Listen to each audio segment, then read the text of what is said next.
Dobrze, więc zacznę szybko. Najpierw powiem, jako kto tutaj nie występuje, jako kto nie mówię tego, co chcę powiedzieć. Nie mówię jako lider, nie mówię jako pastor, nie mówię jako dowódca, nie mówię jako nauczyciel. Po prostu mówię jako człowiek z miasta. Nic więcej. To jest bardzo ważne. To jest bardzo ważne, żebyśmy teraz to ustalili. I to, co chcę powiedzieć też, to nie jest... Wierzę, że to będzie jednorazowy akt. To nie jest tak, że ja będę mówił, bo ostatnio świadectwo mówiłem, teraz znowu się pojawiam. Ktoś sobie pomyśli, że teraz będzie następny, który tutaj będzie mówił. Nie. Natomiast to, co chcę powiedzieć, to nie jest coś, co jakby wymyśliłem sobie tydzień temu albo 2 tygodnie temu i przyszedłem do pastora i mu powiedziałem, dobra, coś powiem, bo 2 tygodnie temu coś wymyśliłem. To tak nie jest. To jest jakaś taka składanka z całego mojego tutaj uczestnictwa bycia w Kościele przez ostatnie, jak ostatnio zwróciłem na to uwagę, 19 lat. No i taki przekrój. To znaczy, powiem, temat, gdybym miał to zatytułować, to powiedziałbym, że co dzisiaj Bóg chciałby powiedzieć o sobie, nam, o sobie samym, nam. Czyli to nie jest rodzaj nauczania jakiegoś, bardziej refleksja. I co to znaczy duchowość prawdziwa? Ja bardzo nie lubiłem nigdy tego słowa duchowość. Ja nigdy nie umiałem tego jakby poselekcjonować i włożyć w odpowiednią półkę w głowie. I zawsze to był jakiś taki rozmazany obraz. Nie wiedziałem nigdy czego. Natomiast tak dzisiaj chciałem jakby do tego się ustosunkować. I jakby nie będę się streszczał, nie będę tu przeciągał, przedłużał, ale podzieliłem to całe swoje wystąpienie dzisiaj na 2 części. Z czego druga jest, uważam, bardzo ważna i właśnie dla niej tutaj stoję. I to wyjdzie w trakcie mówienia. A pierwsza to jest tylko taka, która posłuży mi jako narzędzie do tego, żeby mnie doprowadzić do tej drugiej we właściwy sposób. Jakby to jest trochę ironia losu, ponieważ ja myślę sobie, że ja nie wiem jak wy, ale ja już osiągnąłem taki poziom w swoim życiu duchowym i tutaj jako uczestnik, jako anastazjanin, że już nie jestem w stanie w świadomy sposób przyjmować nauczań. Nie umiem. One po prostu zatrzymują się na wysokości czoła i tam gasną. W sensie takim, że siedzę sobie pod ścianą i jestem w stanie może 60-70%, gdzie 15% może wyłapać z tego, co mówi tutaj mówca. Jak jest jakiś ciekawszy, to może 18%, jak nie, to mniej. W zasadzie ogólnie nic nie przyswajam. Nie jestem w stanie już. Po 19 latach słuchania, jeżdżenia na konferencje, uczestnictwa w zborze, słuchania płyt, taśm, wykładów internetowych, jeżdżenia na konferencje. Wydaje mi się, że wszystko, co powinno być wypowiedziane, już zostało wypowiedziane. Wszystko. Teraz my to tylko jakby powtarzamy i na inny sposób mówimy. Nie wiem, ja już niczym nie jestem zaskoczony. I nie wiem, czy mi coś pomaga we wzroście. Może tylko taka gruntowna analiza biblijna jeszcze, gdzie po prostu pomijając wszystkie ogniwa pośrednie, jestem całkowicie skoncentrowany jakby tylko na Bogu i na tym, czego On chce, to tak, ale w żadnej innej formie. Dobra. W jaki sposób chciałbym zacząć? Bardzo nietypowy. Powiem wam, podzielę się swoim przeżyciem, jakie miałem w wieku 6 lat. Teraz wrócę do zdarzenia, które miało miejsce, kiedy miałem 6 lat i wtedy miałem doświadczenie śmierci. Jest dużo takich, to jest i ciekawe, i nieciekawe, ale jest dziesiątki tysięcy takich doświadczeń, ludzie nagrywają, to wystarczy wpisać w YouTube. Szczególnie w tych anglojęzycznych, dlatego że tam więcej ludzi się tym dzieli. W polskie ja obserwowałem, słuchałem, ale myślę, że są dość ubogie w słowa, dość ubogie w przekaz i zubożone są jeszcze przez formę, w jakiej są przedstawione, dlatego że przedstawione są w taki jakiś dziwny, dramatyczny sposób. Tam zawsze są, ta muzyka jest dramatyczna, dźwięki są dramatyczne i taki budzi to jakiś dziwny nastrój. Oglądasz i się boisz. Ja przynajmniej oglądam i się boję. Natomiast to, co przeżyłem, było absolutnie realne. I ja miałem w swoim życiu wiele snów. Wiem, co to jest sen. Wiem, co to jest sen bardziej żywy, bardziej realny, gdzie budzę się, jeszcze go przeżywam, ale wiem, że to jest sen. I miałem jedno zdarzenie, które nie jest snem. Nigdy nie było. Później słuchając tych wszystkich tysięcy różnych sprawozdań innych ludzi, którzy mieli tego rodzaju przeżycia w wyniku jakichś wypadków, mieli tego rodzaju przeżycia w wyniku, no najczęściej tak, bo na przykład podczas operacji, w szpitalu, po operacji, przed, w różnych kontekstach. To kiedy ja tego słuchałem, to jest bardzo, ale to bardzo dużo części wspólnych z tym, co ja miałem. Bardzo, nie wszystko, ale są części fundamentalne, które są wspólne. Więc ja dzisiaj nie mówię tego jako, bo wymyśliłem sobie, że powiem historyjkę albo zdarzenie, ale skoro to się wydarzyło dla mnie, no to po prostu posłużę się z tym do tego, żeby powiedzieć to, co naprawdę chcesz powiedzieć drugiej stronie, to, co Bóg chciałby powiedzieć o sobie poprzez tą historię. Dobra, zaczynam. To był wstęp. Musiałem jasno określić, kim jestem i po co to mówię. Więc tak, nie pamiętam dokładnie momentu, to było w domu, u mnie w mieszkaniu, kiedy leżałem podczas snu. Bo na pewno w trakcie snu. Nie pamiętam dokładnie momentu, w którym to, jak to się wydarzyło, że ja nagle się przeniosłem do innej rzeczywistości. Pamiętam bardzo dokładnie powrót.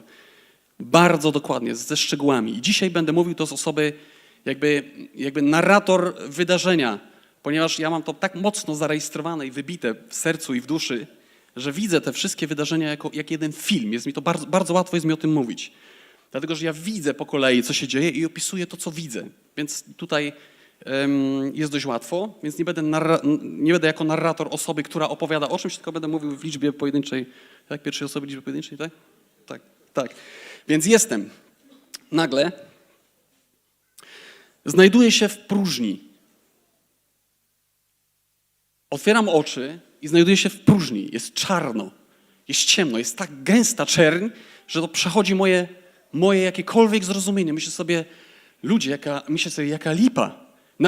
Mam myśli, mam czysto takie, po prostu takie ludzkie, tak jak w tej chwili myślę. Mówię, co to jest? Mówię, ale jest tak gęsto. Problem jeszcze polega na tym, że ja nie mam odpowiedniego języka. Ja musiałbym zmienić język i zmienić definicję i dodać wiele innych słów, żeby to opisać, więc i tak mi się to nie uda, ale postaram się tak, jak potrafię. Bardziej przez uczucia i emocje, bo tam tego więcej było. Więc jestem zawieszony w tej próżni i pierwsza ciekawa myśl to jest taka, że ja nie jestem zdziwiony, że ja tam jestem. W sensie takim, że dlaczego mnie to nie dziwi? Teraz, kiedy sobie myślę o tym, że gdybym się znalazł w takiej sytuacji, to najprawdopodobniej byłbym zdziwiony. Natomiast w tej chwili, kiedy byłem tam, znajduję się w niej, to w ogóle mnie to nie dziwi. Myślę sobie, po prostu jest dość nietypowo, ale ciekawie. I moje uczucia pierwsze, jakie są, to takie, czuję się niesamowicie komfortowo. Jest komfort. Jest jakoś tak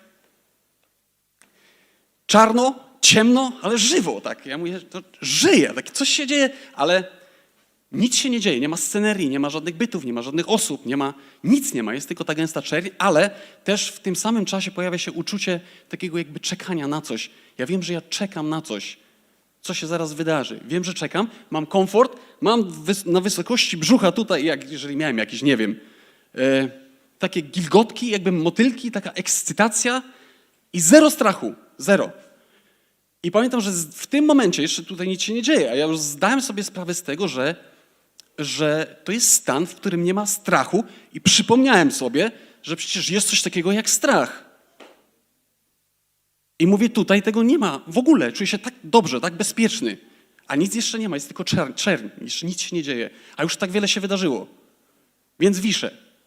Nagle czuję, i to będzie trochę odbiegało od tego takiego, ojejku, od tego naszego wyobrażenia, jak tam może być, ze względu na to, że ponieważ my nie jesteśmy w stanie sobie tego zdefiniować ani odnieść się do tego, więc tworzymy, cała nasza wiedza na ten temat, że wiedza, doświadczenie opiera się o kawały i często te skecze takie, nie teatralne, takie kabarety. Nie? Gdzie, albo takie memy w internecie, że przyszedł, umarł, kawał jest i stoi święty Piotr z tyłu, brama, klucze, jakieś dziwne rzeczy, ludzie, straszne. A tutaj jestem w tej czerni i nagle tak nabierał prędkości. I mówię, zaczynam lecieć. I zaczynam lecieć tak prędko, tak szybko. Ja sobie myślę, ludzie, jakie to wszystko jest fajne, piękne, ekscytujące. Mówię, pędzę z tak ogromną prędkością i przyspieszam. I nie lecę, to jest ciekawe, po linii prostej, tylko jakimś takim zawiasem delikatnym, a z ogromną prędkością. I to jest wszystko, temu towarzyszą fascynujące doświadczenia, przeżycia. Myślę sobie, to jest po prostu, co tutaj się dzieje. Mówię tylko jakieś takie punkty, gdzieś gwiazdy widzę, jestem realnie w przestrzeni. Mówię, mogę ją dotknąć, pomacać, mam wszystkie odczucia, jakieś czuję więcej, rozumiem, myślę, pędzę z ogromną prędkością i jeszcze pamiętam swoje myśli. Moje myśli były takie podczas tego lotu. Mówię, jeszcze trochę przyspieszymy i się rozpadnę. Rozedrę się, miałem wrażenie, że się rozedrę, ale tam nie było nic w tym nieprzyjemnego, nic złego, nic strasznego. To było po prostu bardzo, bardzo mocno ekscytujące i ta ekscytacja była doprowadzona do krawędzi możliwości. I myślę sobie, to jest super. I mówię, zobaczymy, jak to się skończy. Nagle wyhamowuję, dalej znajduję się w czerni, tam się nic nie dzieje, jeszcze się nic nie dzieje. Wiszę. I tak, ponieważ ja mam to nakręcone jak film, więc to jest tak, ja wiszę i spoglądam tak jakby przed siebie, a tutaj z prawej strony pojawia się takie jakby malutkie światło i się bardzo szybko powiększa. Ja odwracam swoją głowę w kierunku i patrzę i ono się powiększa i jest tak intensywne, tak silne i tak mocne i tak żywe, że myślę sobie, pierwsza moja myśl była taka, dlaczego to mi nie rani oczu? Bo to jest coś w stylu, kiedy od razu wracam do swojego doświadczenia. Kiedy patrzę w słońce, to mnie boli, mrużę, coś zakrywam, mam mroczki później. A tu jest tak potężne i ja czuję, że ja po prostu chcę w to wejść, ale mam oczy. Czuję, że mam oczy szeroko otwarte i wpatruję się w nie. Więc ono się powiększa i nagle stoi przede mną postać. Więc patrzę, to może brzmieć dziwnie, ale to takie nie jest. To jest realne doświadczenie, bez względu na to, czy ja mam dowód, czy nie mam dowodu, opisuję coś, co przeżyłem, więc tylko się z wami dzielę. Z prawej strony stoi Jezus. Ja wiem, że to jest On. Po prostu wiem od razu, nie muszę go pytać. I gdyby ktoś dzisiaj zapytał, jak wygląda coś, nie wiem. Wiem, że to jest On i pamiętam oczy. I w tym momencie dzieje się coś bardzo dziwnego. Ale podkreślam, 6 lat w ciele, a w scenerii nie ma nic. Ciągle jest ta próżnia, taka jest, ja wiszę gdzieś na czymś, nie wiem. I On z prawej strony patrzy na mnie i w tym momencie czuję coś, czego nigdy nie czułem. W tym momencie czuję, że ja jestem stworzony, tak jakbym był zrobiony, bo ja nie widziałem siebie, tylko czułem, że jestem, ale nie widziałem siebie. Jestem stworzony, takie miałem uczucie, z miliardów takich nitek bardzo wąskich, miliardów dosłownie. Takim miałem odczucie, kiedy On stał naprzeciwko mnie i patrzył na mnie. I jedna z nich, znaczy każda z nich, ale wezmę jedną, jest ich miliardy. Ja nie rozumiem tej liczby, którą teraz mówię, albo absurdalnie ogromna. Jedna z nich przewodziła od Niego taką ilość miłości, że jakby to porównać, gdybyśmy zebrali wszystkie transformatory i generatory elektryczne, energetyczne z całej planety Ziemi, które by wytworzyły taki prąd, to tyle miłości ładowało się tylko przez jedną nitkę. Razy miliard. Więc ja stoję i ja jakby czułem, że to płynie w moim kierunku, ale nie po linii prostej, tylko takim jakimś...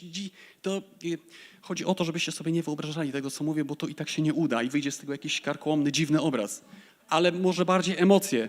To kręci się, wpada we mnie i przepływa. Ja czuję, że to płynie jak prąd. I w końcu myślę sobie, zrozumiał kabel elektryczny, do czego został stworzony, kabel miedziany, do czego został stworzony. Jak przepłynie przez niego prąd, może dopóki ten prąd przez niego nie przepłynie, to on nie wie, po co jest kablem. Dlaczego nie jest na przykład misiem, tylko jest kablem.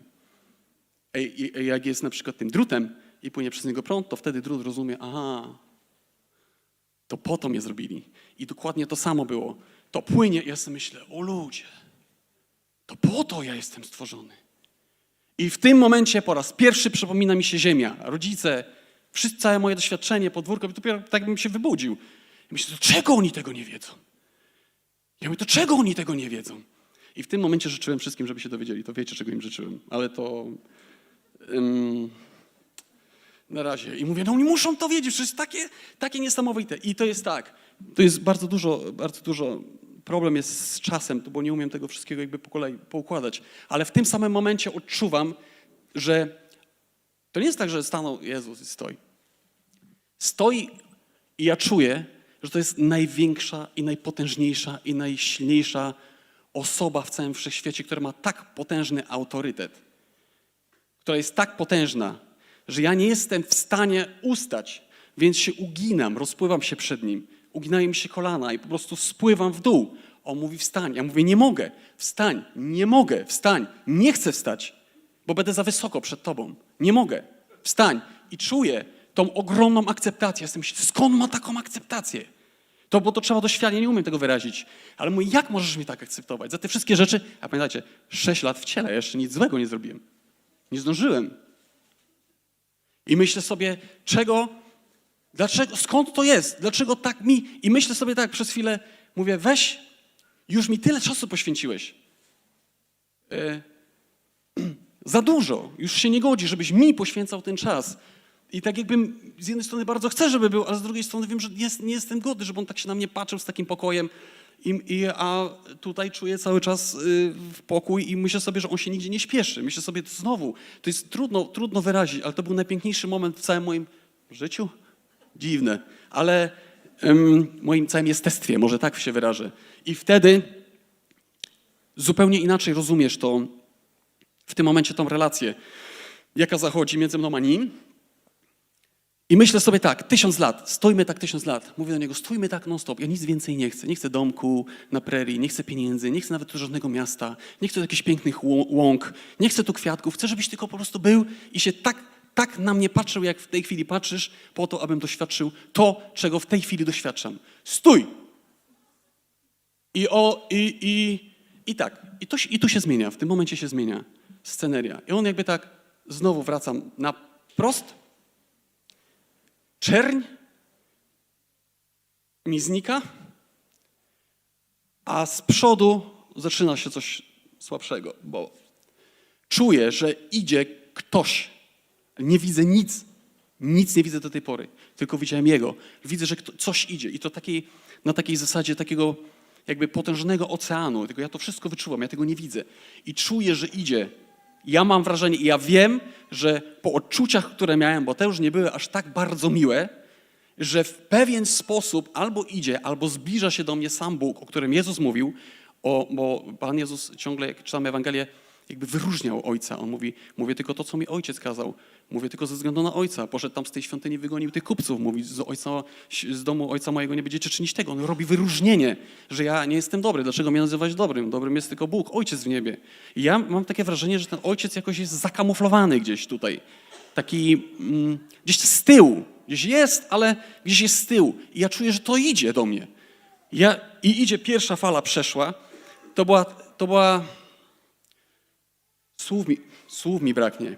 To było coś tak z jednej strony fascynującego, mówię o czuciu, tak pociągającego, niesamowicie, a z drugiej strony coś tak i mi brakowało słowa, bo ja próbowałem to zdefiniować w danym momencie, co to jest. I przyszło mi właściwe słowo, bo pojawiają się w mojej głowie takie słowa czysty wymieniło się na słowo święty.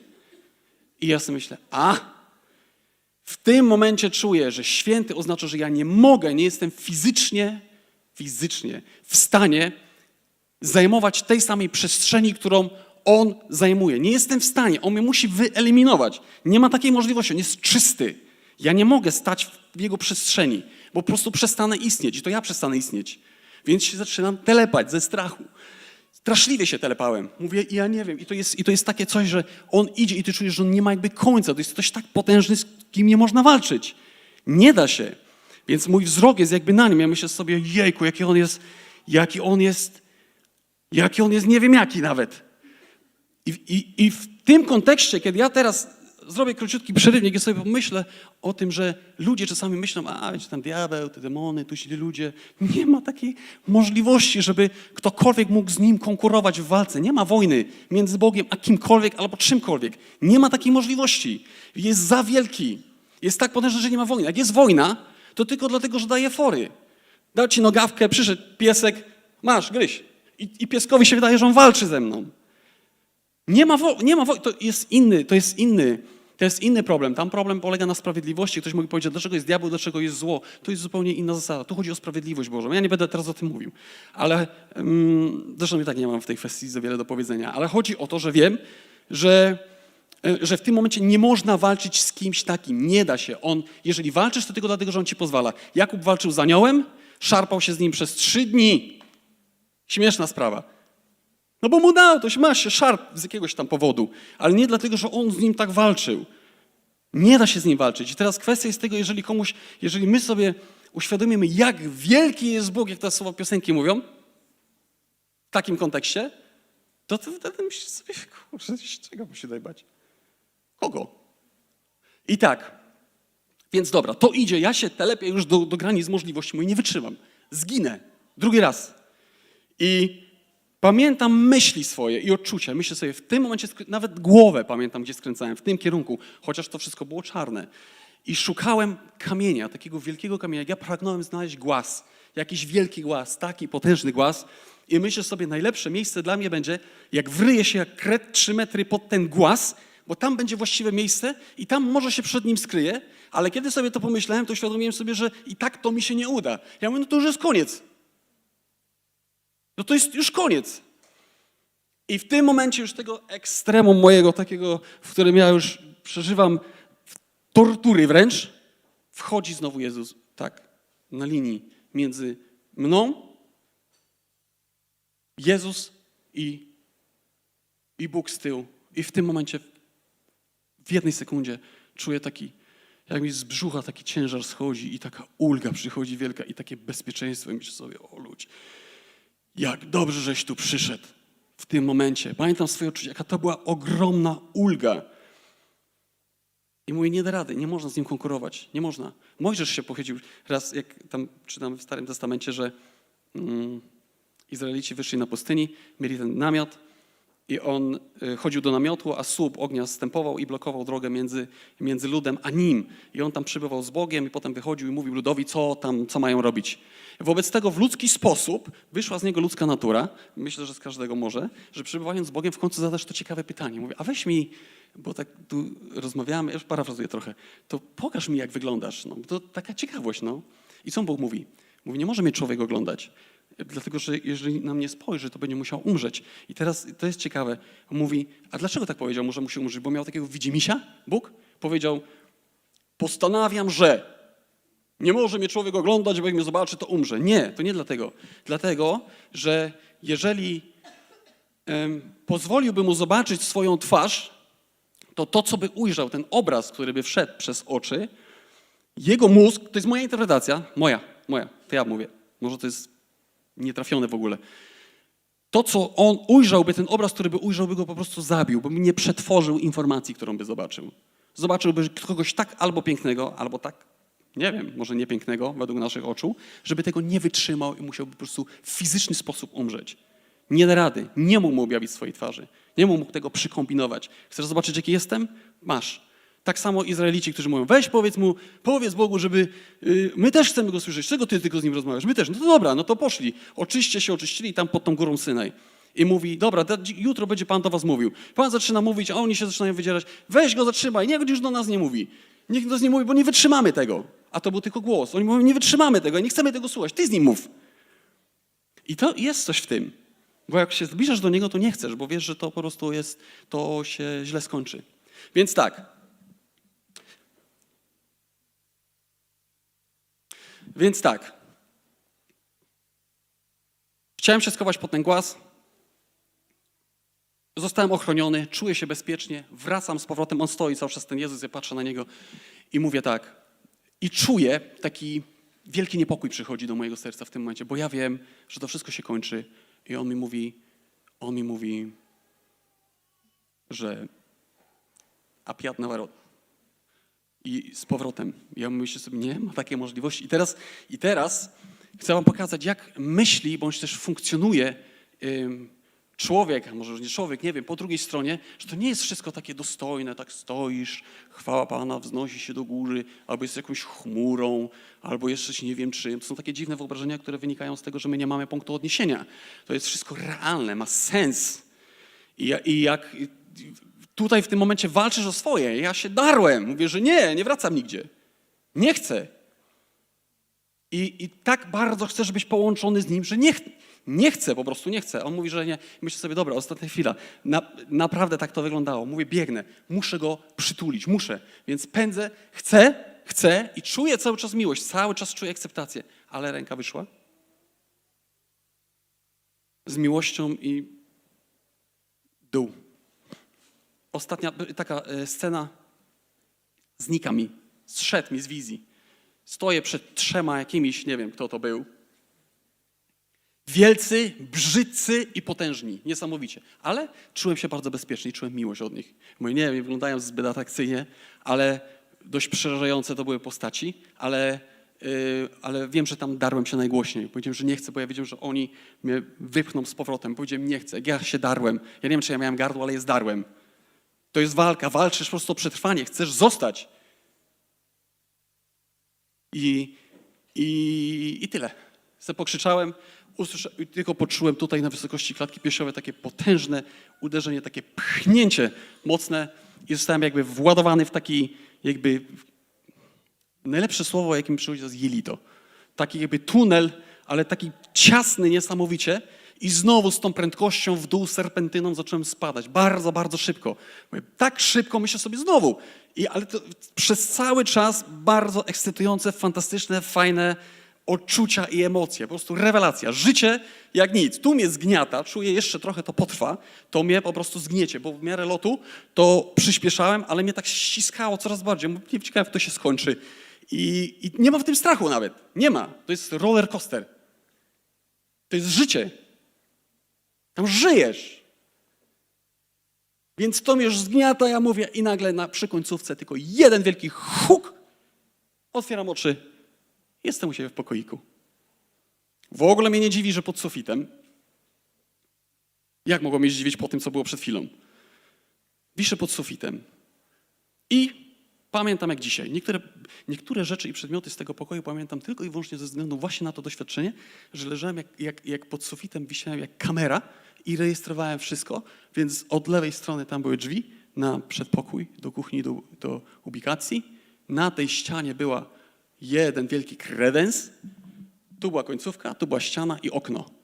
Okno, pamiętam, przez ten właśnie moment, to był, nie wiem który rok, ale rosyjscy żołnierze stacjonowali tutaj, mieli lotnisko, więc wszystkie śmigłowce po 12, po 6 potężnych śmigłowców nisko latali zawsze nad naszymi blokami, bo to było w Nowej Sielegińskiej na blokach, ja tam wtedy mieszkałem, więc te śmigłowce bardzo nisko przelatywały i pamiętam, że zawsze to okno z prawej strony się tak telepało, że ja za każdym razem, jak oni lecieli, zastanawiałem się, ciekawe, czy to tym razem wypadnie. Pamiętam tą myśl.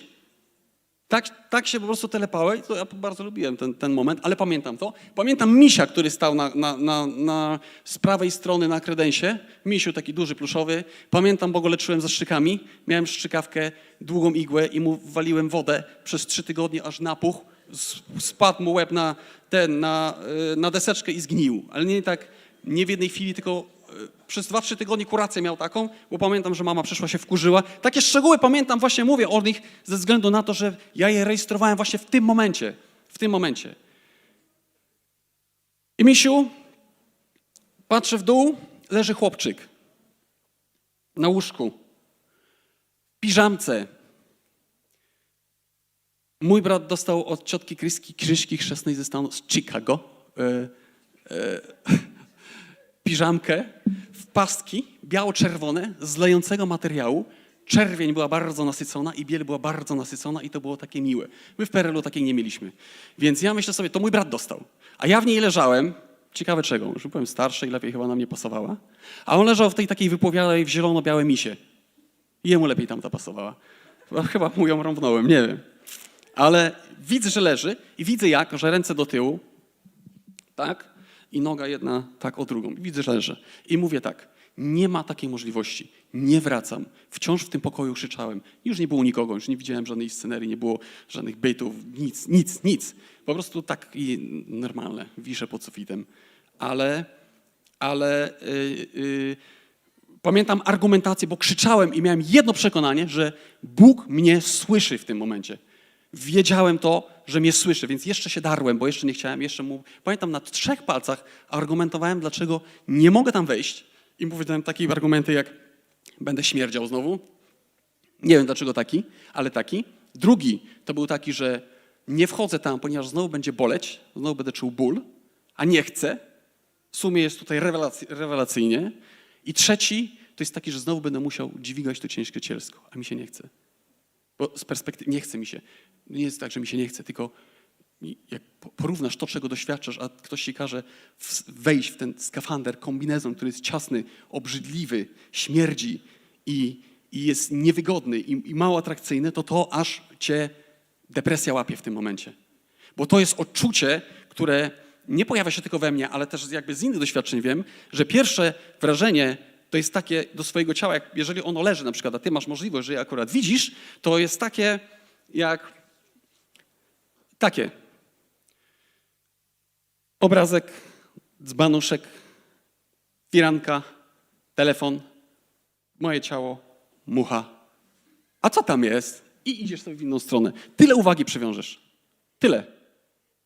A jak ktoś cię zmusi, patrz, tu leżysz. W moim przekonaniu dzisiaj, gdybym nie miał tego doświadczenia, pomyślałbym sobie, że to jest tak. Wychodzę z ciała, widzę, że leżę, więc pędzę tam i bym go, nic ci nie jest, obudź się, pomocy, Boże, po jakiegoś lekarza, szybko pomóżcie mu, przecież on umiera, zatroszczcie się o to. To jest dokładnie na odwrót. Jakby przyszli lekarze i by zaczęli majstrować, to ja bym przyszedł, gdybym miał taką moc, bym powiedział, odetnijcie mu tlen. Nie chcę tego, masz obrzydzenie. To jest uczucie obrzydzenia. Nie chcesz tego, to ci sprawiało ból, to było ograniczające, to było ciasne. Dobra, wróciłem, zostałem wepchnięty, otworzyłem oko.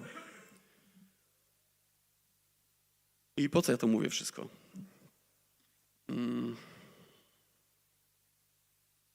Z jednego powodu tylko. Zostawiłem jedną scenę, ale zanim do niej przejdę, zadam pytanie tylko.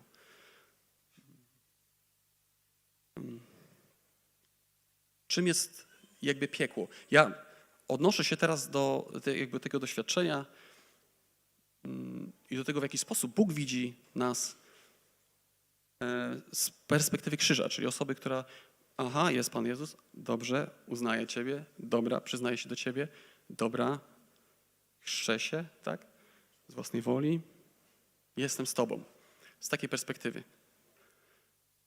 Nie z perspektywy osoby, która go w ogóle nie zna, bo nie wiem, więc ja się w tej jakby nie chcę jakby tutaj wypowiadać, z takiej perspektywy. I pytanie jest tego, więc wobec tego, czym jest piekło? Ale to piekło w cudzysłowie mówię, w cudzysłowie.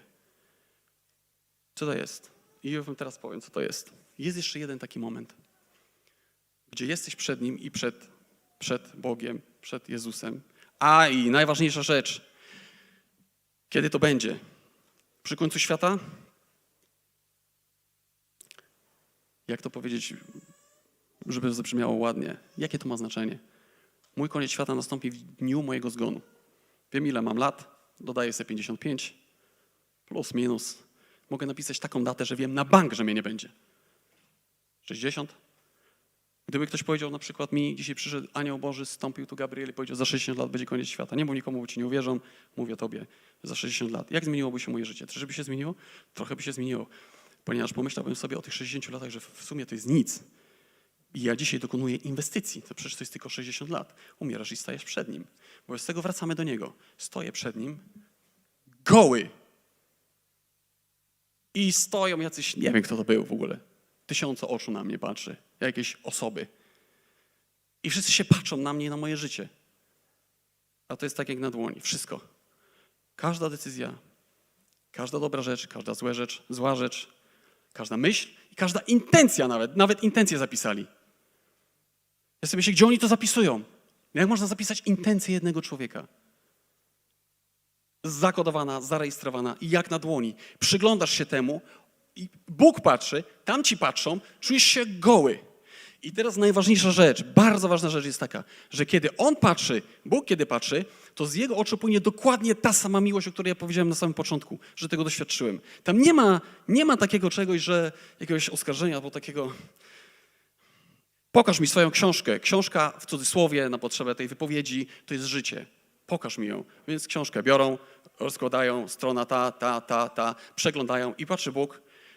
Jezus patrzy w ten, który tak bardzo kocha, ten, który okazuje nie czystą, wielką, potężną miłość. On patrzy na tą książkę i co się dzieje? I On nie zmienia swoich emocji ani uczuć w ogóle.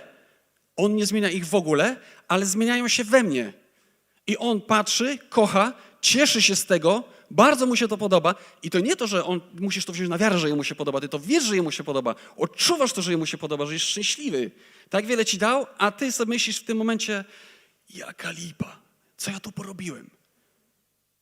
I piekło to jest ogromny, niewypowiedziany wstyd, jaki rodzi się we mnie, nie dlatego, że On go wzbudza, tylko dlatego, że ja zaczynam rozumieć, że On nie ma mi nic do zarzucenia. On jest doskonale, wspaniale, cudowny i mnie bardzo, bardzo mocno kocha, a ja mu przyniosłem śmieci. I On nie nazywa tego śmiećmi, On nazywa to pięknym życiem. I jak ja książkę zapisałem, kartki oglądasz tam poplamione, pączki, pies się odlał, tam jakiś krzyżyk. I on szuka tej najlepszej rzeczy, jakiejś fajnej rzeczy, za którą mógłby się pochwalić, z którą mógłby się zjednoczyć i znajduje jakiegoś bohomaza i jest szczęśliwy, że takie coś pięknego mu przynosisz, a ty wiesz, że to nie jest piękne w ogóle. Więc łzy i wielki, potężny ból. I on mówi, dobra, to chodź ze mną. I spełnia się największe marzenie człowieka. Ty tego rozumie, czy nie rozumie, czy wierzy, czy nie wierzy. Bez znaczenia. To tylko chwila. I to jest jedyny moment, w którym chcesz zrobić jedną rzecz. Chcesz wrócić na ziemię. W tym momencie ja miałem taki krzyk. Chcę wrócić na ziemię w tej chwili. Uczyń moje życie 3 razy gorszym, 3 razy bardziej trudniejszym, gorszym, trudniejszym i gorszym. Tylko pozwól mi wrócić. Dlaczego w tym momencie krzyczę, że bardzo chcę wrócić? Co jest? Dlaczego w tym momencie krzyczę, że tak bardzo chcę wrócić, skoro powiedziałem przed chwilą, że za żadne skarby nie chcesz wrócić? W tym momencie chcesz wrócić. Z jednego powodu. Wiecie dlaczego? Jest tylko jeden powód. I to jest też ten sens. Ludzie zadają od 1000 lat pytanie, jaki jest sens mojego życia? To jest ten powód. Jaki jest powód? Jeden. Dla nas on nie ma dzisiaj znaczenia. Powód jest taki. Chcesz mu pokazać, że naprawdę go kochasz. Przekonać go o tym. Bo tam go nie przekonasz. Dlaczego? A księżyc świeci? Księżyc świeci? A jak zgaśnie słońce, to będzie księżyc świecił? To jest tak samo. Stojąc w obliczu Boga, wtedy, kiedy On wywalał na mnie tą całą miłość, ja miałem wrażenie, że ja Go kocham. Ale teraz pytanie jest takie, to jest, na ile ja odbijałem Jego własną miłość, uważając siebie, że ja to kocham, że to jest moje. To nie było moje, to była Jego miłość. Więc mówię, że tam Go nie przekonasz swoją miłością. Więc to niebo ma jedną wadę. Ma taką wadę, że nie możesz niczego zmienić. Ani jednej rzeczy nie możesz zmienić. Nie możesz dodać ani jednej kropki do tej książki, która się nazywa życiem. Nie możesz dopisać. Nie da rady. Daj mi atrament. Nie da rady. Życie ci się skończyło. I nie ma w tym uszczypliwości. Miałeś czas? Nie ma w tym uczczypliwości żadnej. On po prostu patrzy cały czas z tą samą miłością. Ona się nie zmienia w ogóle. I mówi, no po prostu miałeś co miałeś. No miałeś czas. Bez takiej, wiecie, jak my potrafimy ludzie, jedni drugim. Wobec tego chcesz wrócić, mówisz, pozwól mi wrócić, bo chcę ci pokazać, że ciebie kocham. A gdzie można mu pokazać, że go kochasz? Tam mi się wydaje, że nie bardzo.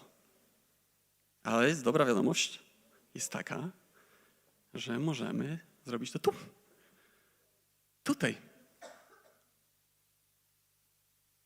To jest dobra wiadomość. Tutaj. Dlaczego? Nie dlatego, że żyję, dlatego, że mogę. Mogę. Skoro mogę, to co mnie powstrzymuje? I podam przykład. Jeden. I akurat mi leży na sercu na przykład relacje między ludźmi. Takie, żeby zachować pokój, żeby żyć w pokoju, żeby żyć w zgodzie. Dla mnie to jest ważne. Dla mnie jest jakaś cena. Wiem, że dla Boga to jest bardzo ważne również. Więc pytanie. Jeżeli masz dzisiaj skopaną sytuację ze swoją, na przykład mamą, z którą nie rozmawiałeś 8 lat, może. Nieważne, co ci złego zrobiła. To jest w najdoskonalszym miejscu na planecie i w najdoskonalszym czasie, dzisiaj, teraz, tutaj. Dlaczego? Dlatego, że co możesz zrobić? Możesz to zmienić. Możesz. Tam nie możesz, tutaj możesz. To jest szansa, jakby ktoś uchwycił to wtedy nie będziesz patrzył. Moja wina, jego wina, moja wina, jego wina.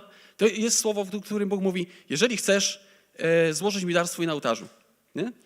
A przypomni ci się, i teraz dziwna składnia, że tamten ma coś przeciwko tobie, on, nie, bo to z tym, jak tamten ma coś przeciwko tobie, to idź do niego, załatw sprawę, wróć i wtedy przyjdź do mnie i złóż to na ten dar na ołtarzu. I z taką perspektywą, że ja mogę to zmieniać, to ja nie szukam winy, ja już nie patrzę na to, co jest winą, a co nie. Jeżeli umiem wykorzystać czas i moment, to ja nie czekam na to. Ja po prostu biorę to, robię. Ładuję paliwo za ostatnie pieniądze w bak, jadę na drugi koniec Polski po to, żeby się wbić do kogoś na chatę, żeby się z nim pojednać. Ładujesz się, nieważne, ci napluje na twarz czy nie, wchodzę. On od razu poczuje. A możesz sobie pomyśleć, ale ja nie rozmawiałem z nim 10 lat. Jak nie rozmawiałeś z nim 10 lat, to nawet się nie zastanawiaj, co masz powiedzieć. Po prostu idź tam, stań w drzwiach, bez żadnego słowa. Jak staniesz, to będziesz wiedział, co masz powiedzieć. A nawet jak nie będziesz wiedział, co masz powiedzieć, to on wyczuje to, widząc twoje oczy, twój wzrok, po co ty przyszedłeś. Nawet jeżeli słowa nie powiesz. Więc dlaczego? Możesz to zmienić.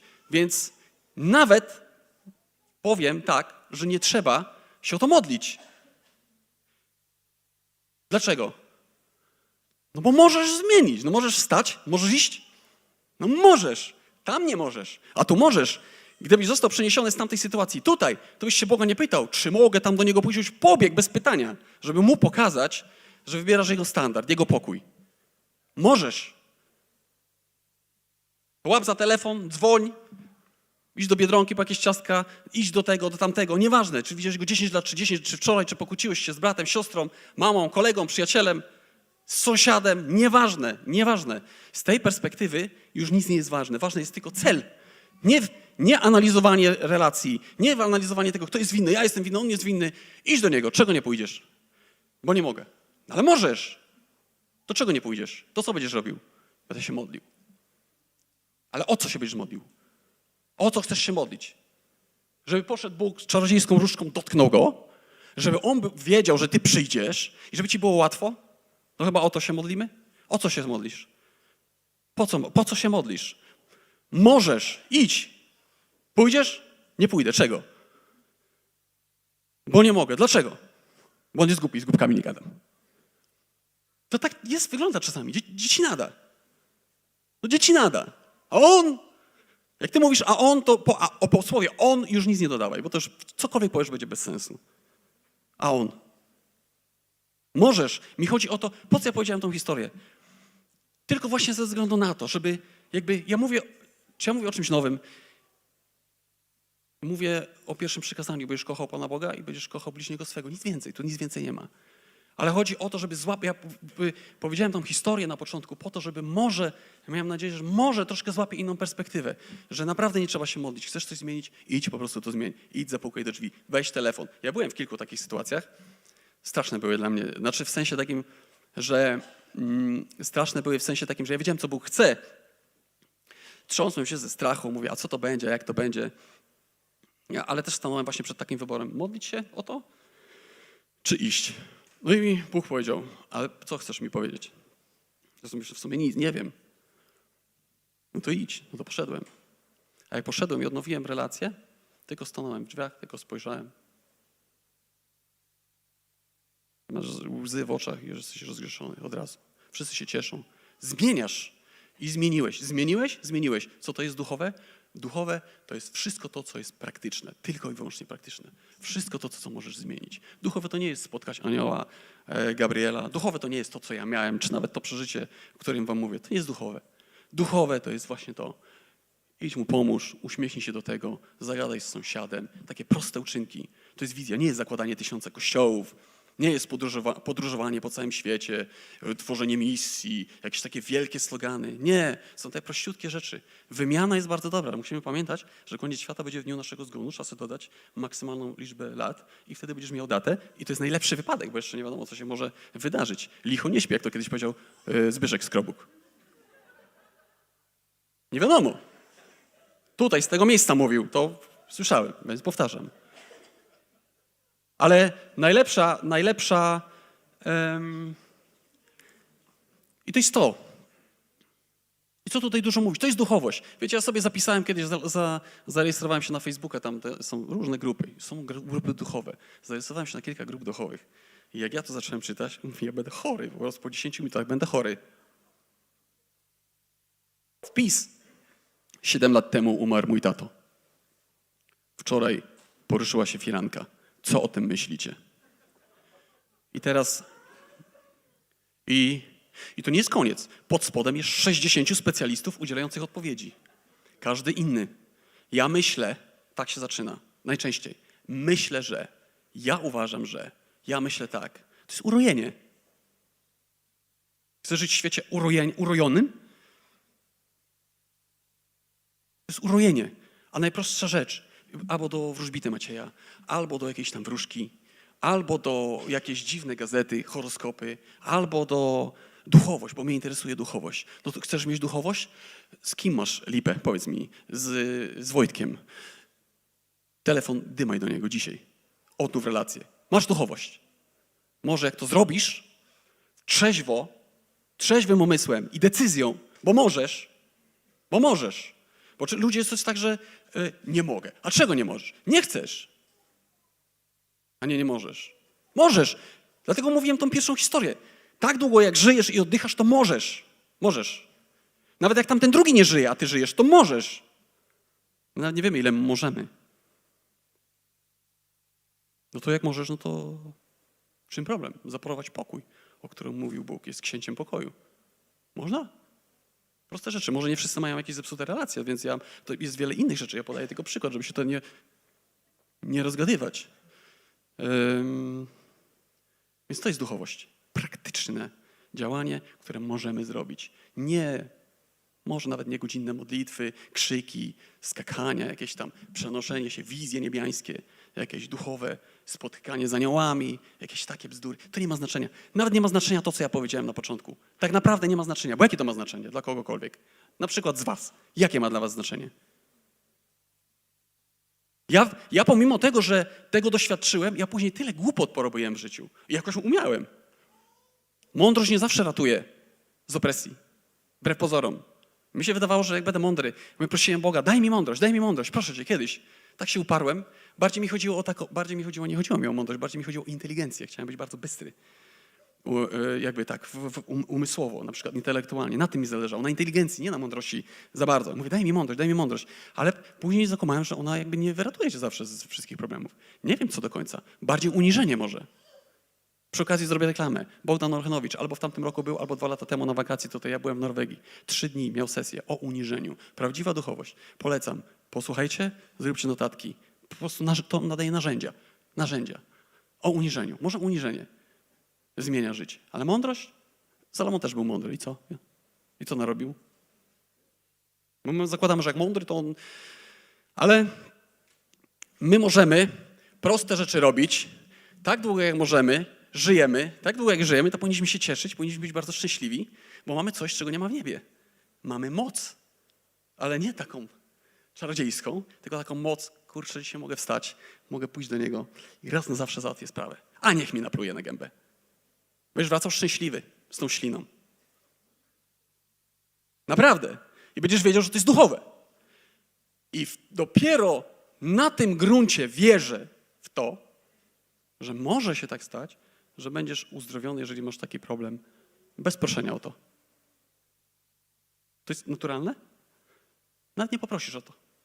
Może być tak, że odpadnie od ciebie choróbsko jak strób po ranie. Może tak być. Może. Bez proszenia, bez błagania. Po prostu masz nauczyciela, idziesz za nim, robisz to, co powinieneś i masz super owoce. Trzeba pląsać za aniołami w niebie? Nie trzeba w ogóle. To jest takie proste, musi być proste. I to chrześcijaństwo takie musi być proste. Musi być proste. Jak Jezus przychodził, to on jak on mówił do ludzi. Tu jest winnica, tu jest gospodarz, tu są robotnicy. I takie historie, takie, które wielkie rzeczy w bardzo prosty sposób. My mamy proste życie tak długo, jak żyjemy. Dzisiaj zachęcam wszystkich do tego, żebyście zrobili sobie rewizję tego, swojego życia w relacjach i już dzisiaj. No po co jutro? Dzisiaj, nie jutro. Biblia też mówi nie jutro. Dzisiaj. Dzisiaj. I będzie fajnie, i kawa będzie lepiej smakować, i większa radość będzie, i koniec świata. Proszę, pamiętajcie tylko to, że to nie będzie za 1000 lat, tylko to będzie w chwili zgonu przy najlepszym układzie. Więc to nie będzie za nie wiadomo jaki czas. Staniesz przed Jezusem nie wiadomo za jakiś czas i będą się patrzeć, będziesz goły. Więc jak na przykład już będą oglądać tą książkę, to zapisz coś ładnego, zrób ładny rysunek, ładny domek, wyciągnij kredki, narysuj coś ślicznego, wystrugaj jelonka z kory. Mówię o uczynkach, tak? To jest ilustracja uczynków. Że potem otworzy książkę, tam będziesz naprawdę z uśmiechem, bo to jest tak, że to nie jest jakieś takie dostojeństwo, tylko z uśmiechem będziesz mógł powiedzieć tak, strona 37, 38, nawet nie zaglądaj, patrz tam dalej, tam. No ja myślę, no dobra, no nie będziemy patrzeć. I patrzę, o, jaki ładny domek, jak to narysował tego ptaszka. Uczynki, tak? Mówię o uczynkach. I z radością będziesz wiedział, że ukochałeś go. Kiedy można go kochać? Dzisiaj, tutaj, teraz, kiedy żyjemy. Więc ten padł, na którym żyjemy, nie jest do końca takim padołem. On ma fajny sens. I dobrze, że tutaj jesteśmy w takim składzie, jakim jesteśmy tutaj wszyscy. Jak tutaj siedzicie, wszyscy. Bardzo dobrze, że jeszcze tutaj żyjemy i oddychamy. Tylko ze względu na jedną rzecz, że możemy zmieniać tylko wtedy, kiedy będziemy chcieli. Więc co? Chciejmy i cieszmy się życiem, tak jak mówił Salomon. Róbcie sobie herbatkę, pijcie wino. Trzeba się cieszyć, ale przeżywajmy tą duchowość w bardzo praktyczny sposób. I to jest moment, w którym rozpoznaję, że już chyba więcej nie mam nic do powiedzenia, że wystrzelałem się na następne 10 lat, więc dziękuję bardzo.